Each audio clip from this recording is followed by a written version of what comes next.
இவங்க சாப்பிடக்கூடிய உணவு பழக்கம் தப்பா இருக்கு அப்படின்னு நீங்க நினைக்கிறீங்களா? இதே ஒரு 10 இயர்ஸ் பிஃபோர் இந்த நிகழ்ச்சி நடந்த நானும் அந்த பக்கம் தான் உட்காந்துருப்பேன். வானத்துல பறக்கிறது, தண்ணியில இருக்கிறது, ரோட்ல இருக்கிறதுல மிஷினை தவிர எல்லாத்தையும் சாப்பிட்டுருக்கேன். ஆபரேஷன் தியேட்டர்ல தூக்கி போட்ட வகுத்த கிழிச்சப்பதான் தெரிஞ்சு எனக்கு எல்லாமே என்ன காரணம் அப்படின்னு.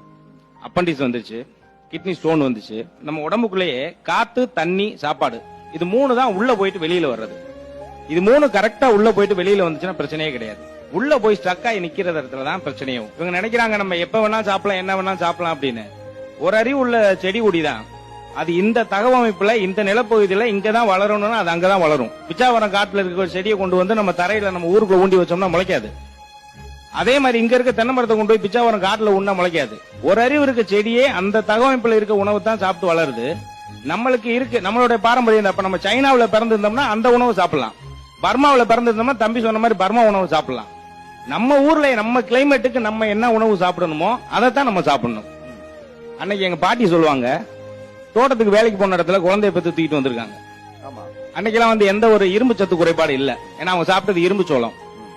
அந்த சத்து குறைபாடுகள் இருக்கக்கூடிய உணவை விட்டுட்டு அந்த சத்துக்கள் இருக்கக்கூடிய நார் சத்துக்கள் இருக்கக்கூடிய நம்ம பாரம்பரிய உணவான சாம, தெனை, குதிரவாளி, சோளம், கம்பு இந்த உணவுகளை எடுத்துக்கலாம். அரிசியும் நம்ம பாரம்பரிய உணவு தான்.